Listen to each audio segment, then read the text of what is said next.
I want you to know that what you are feeling right now is heard. The overwhelm is heard. The sense that your emotions are controlling you rather than you controlling them, that is understood. The feeling that if you could just get your emotions under control, everything will change. That's something I see clearly. You're in a season where emotions feel big. Maybe you're more reactive than you want to be. Maybe you find yourself responding in ways you later regret. Maybe you feel like you're a slave to your moods and you're exhausted by it. You might be experiencing emotions so intensely that they seem to dictate your entire day, your entire life. And I want you to know that you're not alone in this. This is something many people struggle with. The modern world is intense. There's so much stimulation, so much demand, so much uncertainty. It triggers emotional responses in us that are hard to manage, and then we feel ashamed because we think we should be able to handle it better. We think there's something wrong with us because our emotions feel so powerful. But what if I told you that the very intensity you're experiencing is not a flaw? What if I told you that learning to control your emotions is not about becoming cold or disconnected? What if I told you that learning to control your emotions is one of the most liberating skills you could possibly develop? What if I told you that God has equipped you with everything you need to master this? I sense something in you. I sense a part of you that wants to be different. A part of you that knows you are capable of more emotional stability, more emotional wisdom, more emotional mastery than you are currently experiencing. A part of you that recognizes that your emotions are powerful, but that you are more powerful than your emotions. What I want to offer you today is understanding. Understanding of how emotions work. Understanding of why they feel so powerful. Understanding of how you take control back. Understanding of how you become someone who is governed by wisdom rather than by moods. And here's what I want to promise you. This is learnable. This is not something you are born with or without. This is a skill, and skills can be developed. You can learn to control your emotions. You can become someone who feels deeply but is not controlled by feelings. You can become someone who is emotionally intelligent and emotionally free. Let me start by helping you understand what emotions actually are and why they feel so powerful. Emotions are energy. They are information. They are signals from your body and your mind about what you perceive to be happening. When you feel afraid, your body is sending a signal, I perceive danger. When you feel angry, your body is sending a signal, I perceive a violation. When you feel sad, your body is sending a signal, I perceive loss. These signals are real. They are designed to move you, to activate you, to make you pay attention. The issue is not that you have emotions. The issue is that we often treat emotions as if they are infallible truth. We feel something and we believe it must be true. We feel afraid and we think something is definitely dangerous. We feel angry and we think we're right to be angry. We feel rejected and we think we're actually rejected. But emotions are not infallible. Emotions can be based on false information. Emotions can be triggered by perceived threats that aren't actually threatening. Emotions can be echoes of past pain rather than responses to present reality. Emotions can be amplified by exhaustion, stress, hunger, lack of sleep, or any number of other factors. So the first thing to understand about controlling your emotions is this. You are not trying to eliminate emotions or pretend they don't exist. You are learning to interpret them correctly. You're learning to observe them without automatically believing them. You're learning to have emotions without letting them have you. Now, let me talk about why emotions feel so powerful. There are a few reasons. First, emotions are fast. Your emotional brain is faster than your thinking brain. When you encounter something that triggers an emotional response, your body responds before you have time to think about it. This was useful evolutionarily. If there was a threat, you needed to respond immediately, not spend time thinking about it. But in modern life, many of the things that trigger emotional responses are not immediate physical threats. They are ideas, interpretations, perceived social slights, uncertainties about the future. But your body still responds as if they are physical threats. Your heart rate goes up, your breathing becomes shallow, your muscles tense, and you feel reactive, out of control, swamped. Second, emotions create a cascade of physical changes. When you feel an emotion, your body releases hormones and neurotransmitters that amplify the emotion. If you feel afraid, your body releases adrenaline and cortisol, which create more fear. If you feel angry, your body releases adrenaline, which fuels more anger. The emotional state creates physical changes that reinforce the emotional state. It's a feedback loop. Third, emotions can become habituated. If you regularly feel certain emotions, say you regularly feel anxious or regularly feel irritated, your brain learns to default to these emotions.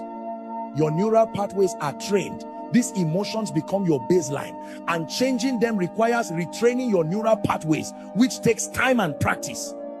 Fourth, emotions can be triggered by things you're not even consciously aware of. A smell can trigger a memory that triggers sadness. A phrase someone uses can remind you of criticism you experienced and trigger defensiveness. A situation that resembles something difficult you went through can trigger anxiety. And you might not consciously know why you're feeling what you're feeling, which makes the emotion feel even more uncontrollable. Understanding these things is crucial because it helps you stop blaming yourself for your emotions. Your emotions aren't evidence of weakness or failure. They are the natural response of a complex system to stimuli. The learning is not about being ashamed of your emotions. The learning is about understanding them well enough that you can work with them effectively. Now, let me talk about what it means to control your emotions, because this phrase can be misunderstood. Controlling your emotions does not mean suppressing them. Suppressing emotions is actually harmful. When you suppress emotions, you drive them underground, and they come out in other ways, through physical illness, through passive aggression, through sudden explosions, through self-sabotage. Controlling your emotions means something different. It means observing them. It means understanding them. It means choosing how you respond to them. It means directing the energy of the emotion towards something constructive rather than letting the emotion direct you. Think of it this way. A river is powerful. Water has tremendous force. You don't control a river by damming it completely and stopping the flow. You control a river by directing its flow. You build channels. You create passages. You guide the water where you want it to go. You respect its power while directing its movement. Your emotions are like that river. They have power. That power is real. But you can learn to direct that power rather than be swept away by it. You can learn to channel your anger into passion and productivity. You can learn to channel your fear into caution and preparation. You can learn to channel your sadness into compassion and depth. This is what controlling your emotions actually means. It's not about having no emotions. It's about having emotions that are directed rather than uncontrolled. It's about being the director of your emotional life rather than the victim of it. Now, here's what's crucial to understand about learning emotional control. This is a skill, and like any skill, it requires practice. You don't become good at playing an instrument overnight. You don't become good at a sport through one practice session. And you don't develop emotional control through one good intention. But here's what's beautiful about this. It's absolutely learnable. Anyone can learn to control their emotions better.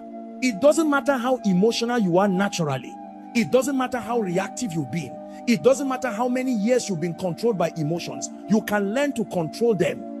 The pathway is simple, even if the practice is not always easy. The pathway is awareness, understanding, practice, and grace. These four things, repeated over and over, create change. First, awareness. You notice what you are feeling. You become aware of your emotional patterns. You pay attention to what triggers your emotions. You observe how your emotions make you want to act. Second, understanding. Once you are aware, you try to understand. Why is this emotion coming up? What is this emotion trying to tell me? What need or value or fear is underneath this emotion? What belief am I operating from that's creating this emotion? Third, practice. You practice responding differently. You practice pausing before you react. You practice choosing a different response than your emotion is pushing you toward. You practice again and again and again. Fourth, grace. You don't judge yourself when you fall short. You don't expect to be perfect. You understand that you are learning, that you are growing, that setbacks are part of the process. You extend compassion to yourself as you develop this skill. These four things, awareness, understanding, practice, and grace, repeated consistently, create profound change. You develop the capacity to observe your emotions, understand them, and direct them. You become someone who is not controlled by emotions, but who controls emotions. Now, let me address something that's important. Controlling your emotions is not the same as being cold or unfeeling. Some people think that if they control their emotions, they'll lose their passion, their depth, their humanity. This is not true. Actually, the opposite is true. When you control your emotions, when you understand them and direct them, you become more human, not less. You become more capable of genuine connection because you are not reacting defensively. You become more capable of authentic love because you're not operating from neediness. You become more capable of real change because you're operating from intention rather than impulse. Emotional control is not about becoming a robot. It's about becoming more fully human. It's about accessing the fullness of your emotional range while not being enslaved to any single emotion. Let me also address the relationship between controlling emotions and faith, because this is a spiritual practice, not just a psychological one. When you learn to control your emotions, you are aligning yourself with God's character. God has emotions, God feels, but God is not controlled by God's emotions. God's emotions are expressed in ways that serve God's purposes. God gets angry at injustice, but God's anger serves justice. God grieves loss, but God's grief doesn't prevent God from continuing to work toward redemption. When you develop emotional control, you are becoming more like God. You are developing the capacity to feel what's real, to feel while still moving toward what's true and right. This is spiritual growth. This is maturity. This is becoming who you are called to be. Now, let me ground this in scripture, because emotional control and emotional mastery are discussed throughout the Bible. Proverbs 25 to 28, NKJV. Whoever has no rule over his own spirit is like a city broken down without walls. This verse paints a vivid picture. A person who cannot control their own spirit, their emotional life, their inner landscape is like a city without walls. A city without walls is defenseless. It's vulnerable. Invaders can come in easily. Resources can be stolen. There's no protection. This is what happens when you can't control your emotions. You become vulnerable. Anything can hurt you. You're easily swayed. You're easily manipulated. You're easily knocked off course. You have no inner fortress protecting your peace and your purpose. But when you develop emotional control, when you learn to rule your own spirit, you build walls, you build protection. You become someone who is stable, who is grounded, who is not easily swayed. This is strength. Proverbs 29 to 11, NKJV. A fool vents all his feelings, but a wise man holds them back. This is a clear teaching. The foolish person expresses every emotion that comes up. Every anger is expressed. Every hurt is announced. Every fear is voiced. And the foolish person suffers consequences because uncontrolled emotional expression damages relationships and situations. But the wise person does something different. The wise person doesn't suppress emotions, but the wise person is selective about expressing them. The wise person thinks before speaking. The wise person considers the consequences. The wise person directs their emotional energy toward constructive purposes. Notice the contrast. Fool versus wise. This is not a small difference. This is about becoming wise rather than foolish. And wisdom is available to you if you are willing to learn emotional control. 1 Thessalonians 5 to 6 to 8, NKJV. Therefore, let us not sleep as others do, but let us watch and be sober. For those who sleep, sleep at night, and those who get drunk are drunk at night. But let us who are of the day be sober, putting on the breastplate of faith and love, and as a helmet the hope of salvation. Paul is using the metaphor of wakefulness and sobriety. Being sober doesn't just mean not being drunk. It means being clear.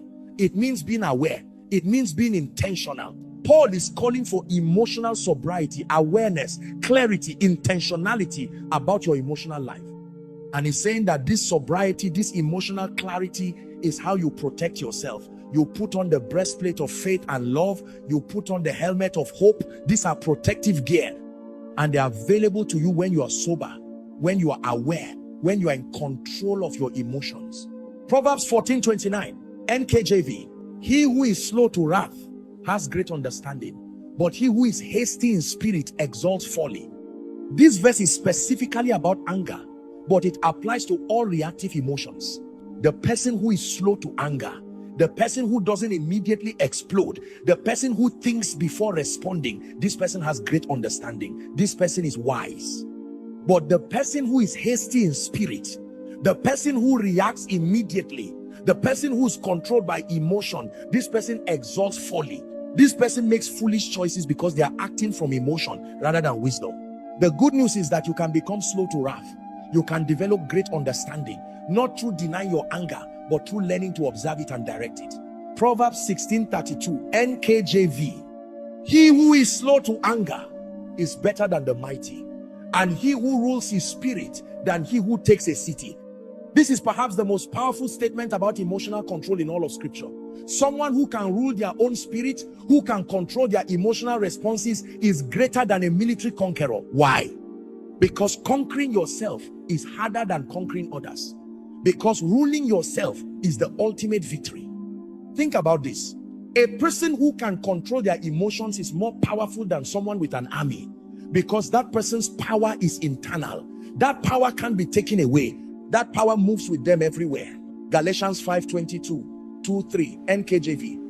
But the fruit of the Spirit is love, joy, peace, long-suffering, kindness, goodness, faithfulness, gentleness, self-control. Against such there is no law.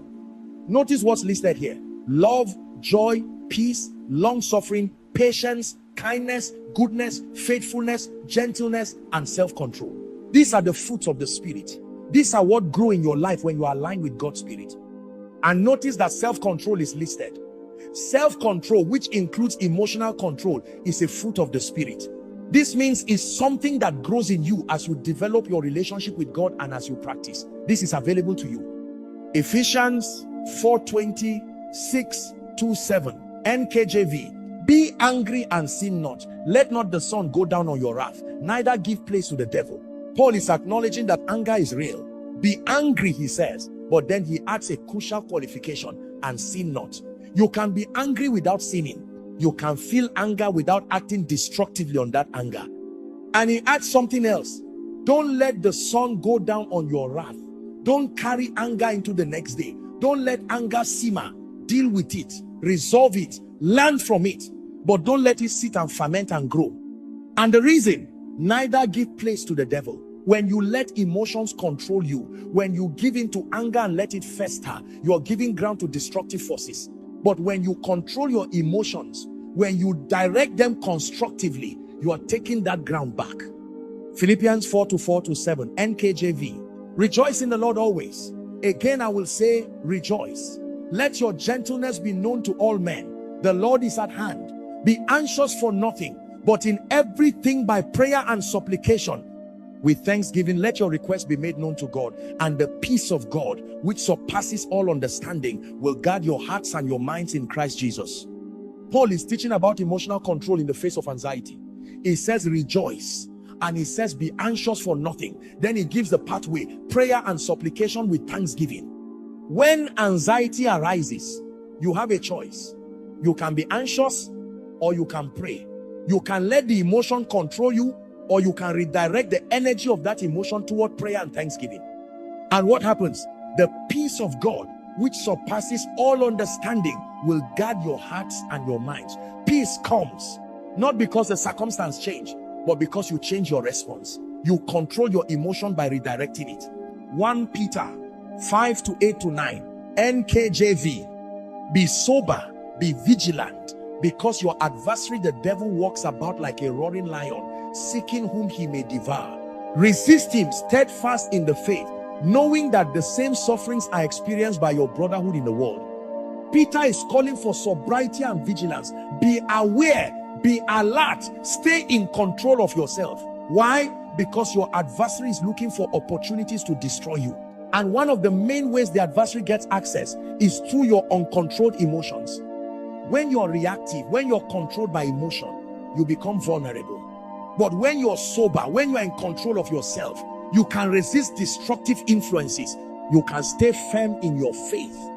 Now, let me speak directly to your heart about what you might be experiencing as you think about controlling your emotions. Many of you are experiencing shame about your emotions. You feel like you should be able to control them better. You feel like there's something wrong with you for being emotional. You feel like other people have it more together, manage emotions better, don't struggle like you do. And I want to tell you something important. There is nothing wrong with you for feeling emotions. Emotions are human. They are part of being alive. The shame you are carrying about your emotions is not from God. That shame is coming from a distorted understanding of what emotional maturity looks like. Emotional maturity is not the absence of emotion. Emotional maturity is the capacity to feel emotion and not be controlled by it. So stop shaming yourself for feeling. Start learning to walk with your feelings. That's the shift. Many of you are experiencing frustration. You understand the principle. You know you should control your emotions better. But when the emotion hits, you find yourself controlled by it anyway. And you feel frustrated that you are not making progress, that you are not changing as fast as you think you should change. And I want to tell you, this is normal. Learning emotional control is a process. It's not something that happens overnight. You're retraining your brain. You're building new neural pathways. You're developing new habits. This takes time. It takes practice. And progress is often not linear.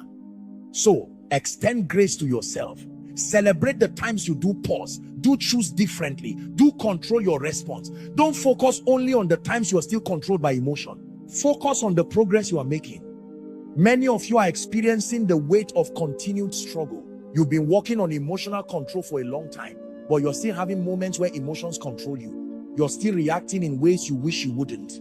You're still struggling and you're tired. You're tired of the effort it takes. And I want to tell you, the effort does get easier over time. What requires tremendous conscious effort now will eventually become more automatic. What you have to think about now will eventually become instinctive. The new neural pathways will strengthen, the new habits will solidify, and what feels like constant effort now will eventually feel more natural. But in the meantime, in this season of effort, I want to encourage you, don't give up. The effort is doing something, is building something. You are becoming stronger. Every time you practice, you are getting better at this. Many of you are experiencing complexity in your emotions. You might understand the principle intellectually, but your emotional life is complicated. You might have trauma, you might have depression, you might have anxiety that doesn't respond to simple choice. You might have emotions that are not just about behavior, but about brain chemistry. And I want to acknowledge this. If you're dealing with significant mental health issues, if you're struggling with trauma or depression or anxiety disorders, this might require professional support. You might need therapy, you might need medication, you might need specialized help. This is not failure, this is wisdom. The principle of emotional control still applies, but in the context of getting support, you might be working with a therapist to develop new coping mechanisms while also practicing emotional control. You might be taking medication that helps regulate your brain chemistry while also learning emotional management. You might be in the process of healing from trauma while also learning to direct your emotions. So if you're dealing with significant emotional struggles, don't just rely on willpower. Get the support you need. And then from that place of support, develop your emotional control. Many of you are experiencing doubt about whether this is actually possible. You're wondering if you can really control your emotions. You're wondering if this is just wishful thinking. You're wondering if you're too broken, too reactive, too sensitive to actually change this. And I want to tell you, yes, this is possible. It's not easy, it's not quick, but it's absolutely possible. Every person, no matter how reactive they are now, has the capacity to develop emotional control. This is not reserved for special people. This is available to you. The fact that you are struggling doesn't mean it's not possible. The fact that you are having a hard time doesn't mean you can't change this. The fact that you are still sometimes controlled by emotions doesn't mean you are doomed to always be. You can develop emotional control. You can become someone who feels deeply but is not controlled by feelings. You can become someone who is emotionally intelligent and emotionally free. This is possible for you. Let me talk about what it looks like to learn emotional control. What does the practice actually look like? First is self-awareness. You start by noticing what you feel. Throughout the day, you pause and notice, what am I feeling right now? You name the emotion: anger, fear, sadness, joy, frustration. You become aware of your emotional landscape.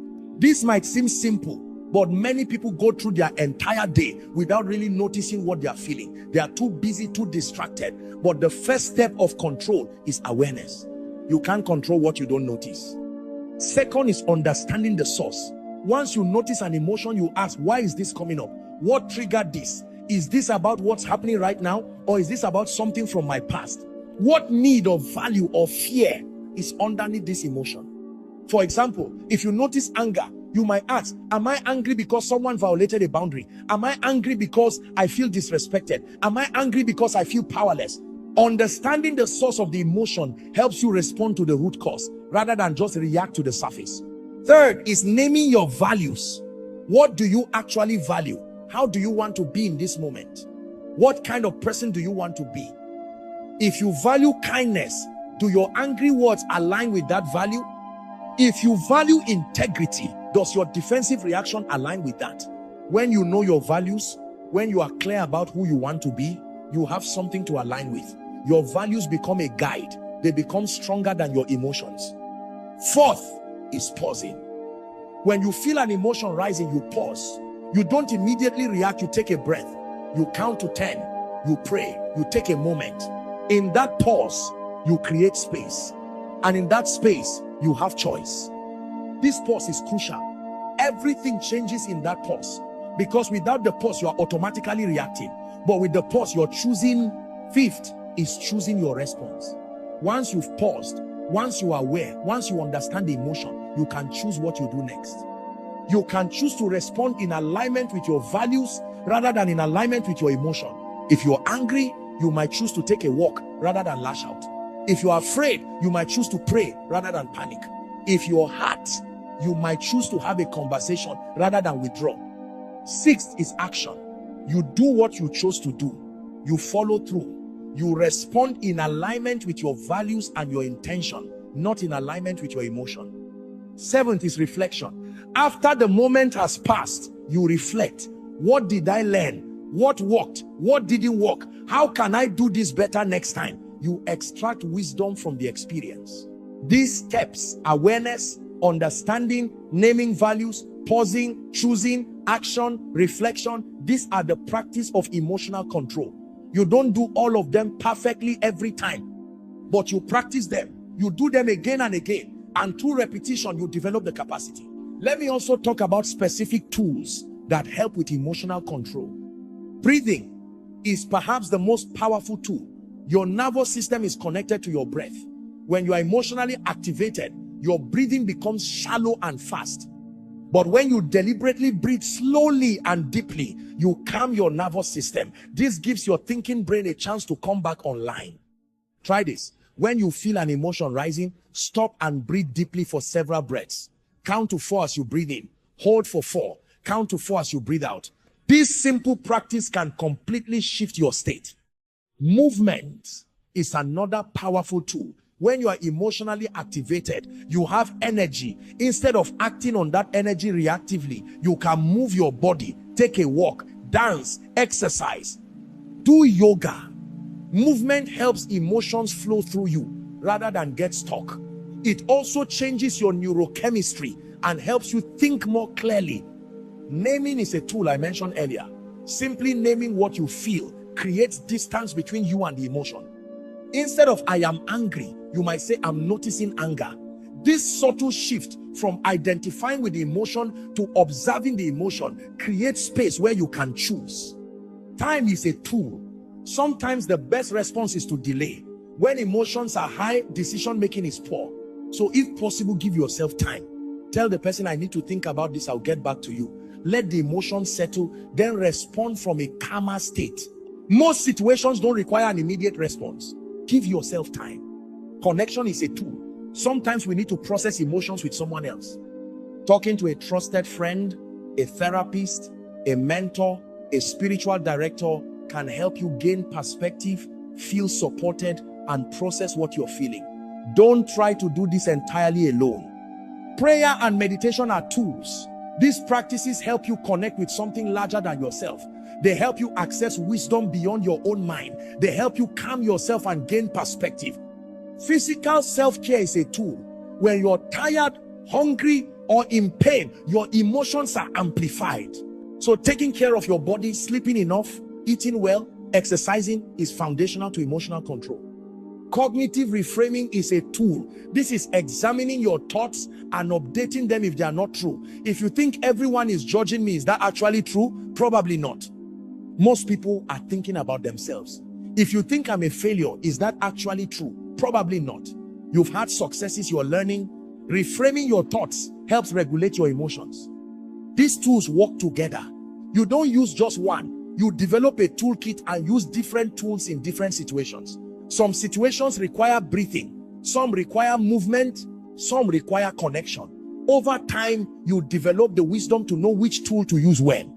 I want to talk about what happens as you develop emotional control, because this is not just about managing difficult moments. This is about transformation. As you develop emotional control, you become more peaceful. Not because nothing difficult happens, but because difficult things don't overwhelm you. You can experience challenges and still have peace.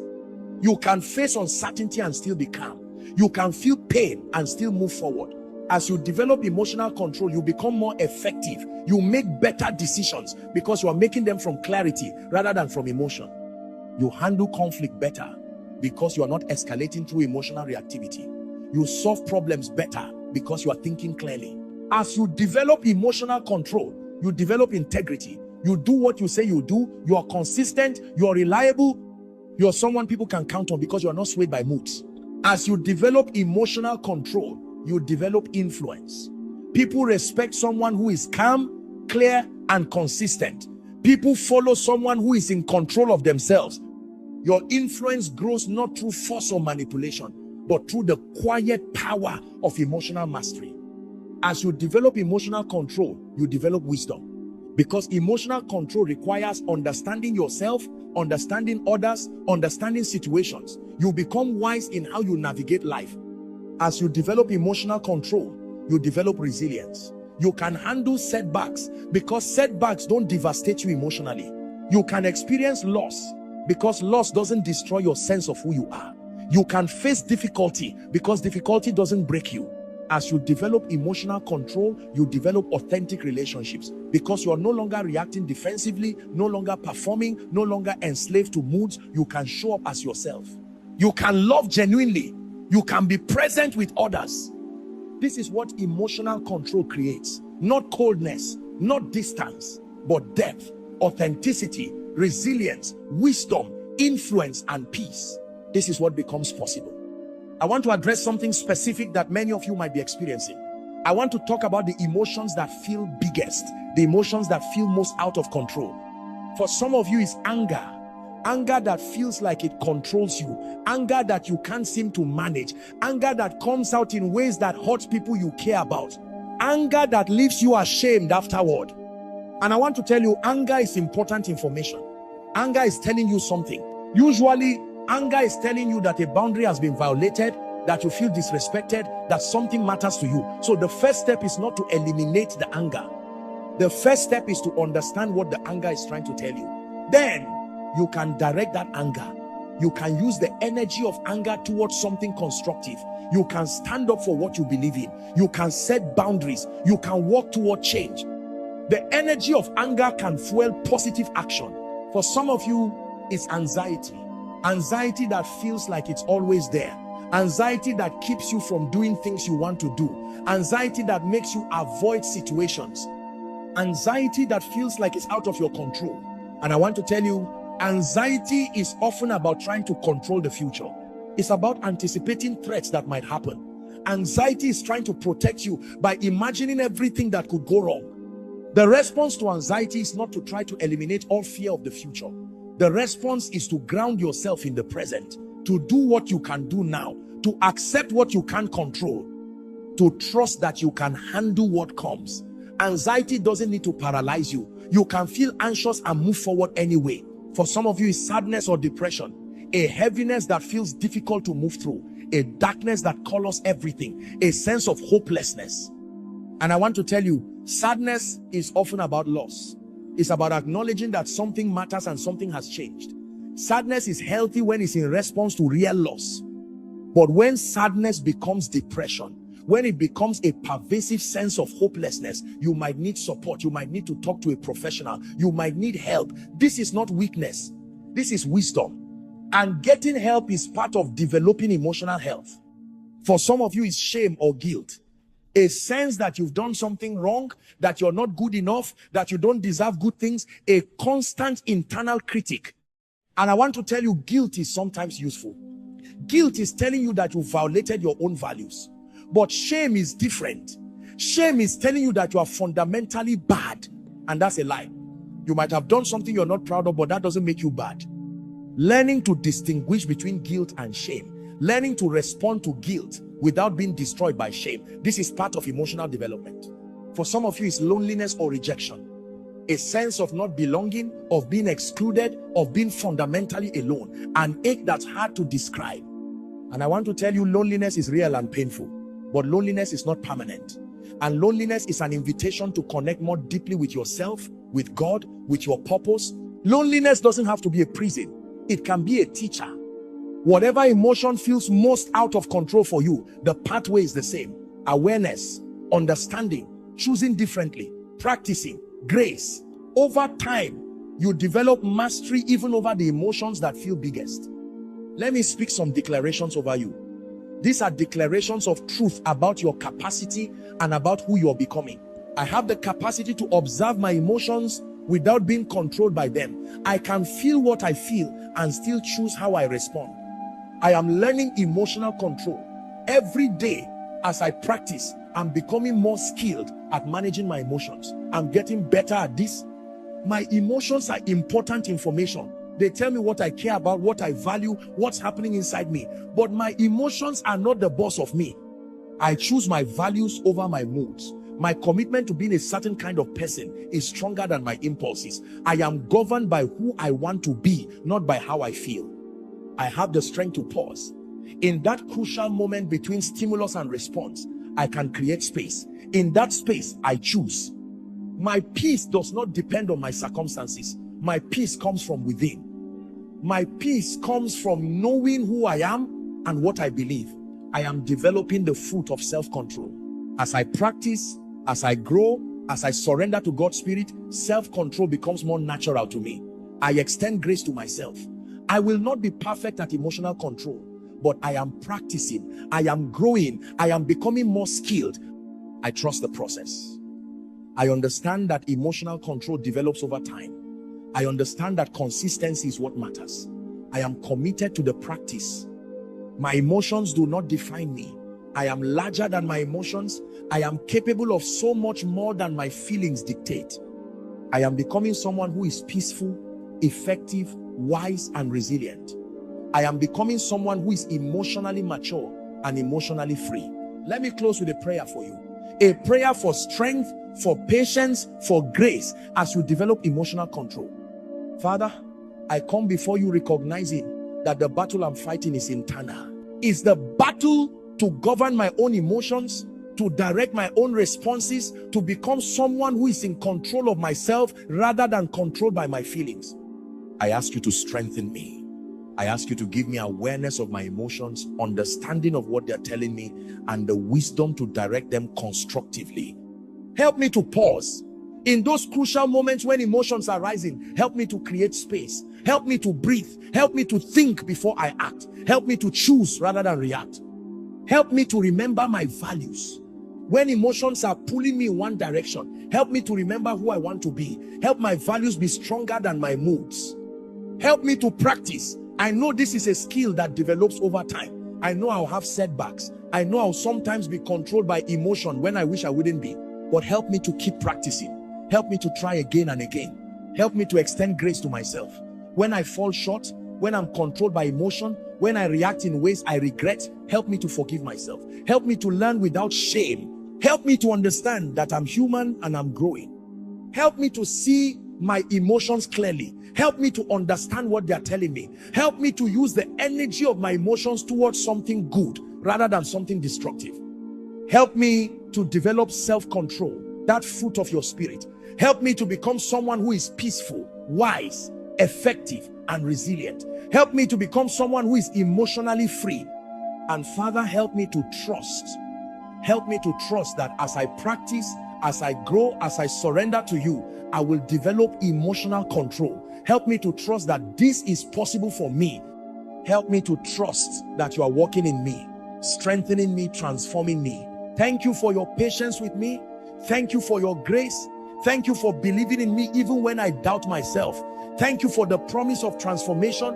Amen. As you move forward from here, I want you to remember this. Learning to control your emotions is one of the most important skills you can develop. It will change it will change your relationships, your effectiveness, your peace, your resilience. But it's a process. It takes time, it takes practice, it takes grace. You will have days when you are controlled by emotions. You will have moments when you react in ways you wish you hadn't. This is normal. This is part of learning. The question is not whether you're perfect at emotional control. The question is whether you're committed to developing it. Are you willing to practice? Are you willing to try again and again?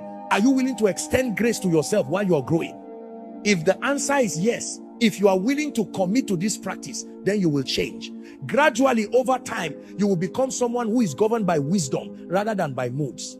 You will become someone who is peaceful, effective, and free. The emotions you feel right now don't have to control you. You have capacity within you that you might not recognize yet. As you practice, as you grow, that capacity will develop. You will become the master of your emotions rather than the servant of them. This is available to you. This is possible for you. This is your journey. Trust the process. Practice the tools. Extend grace to yourself and watch as you transform into someone who is emotionally intelligent, emotionally resilient, and emotionally free.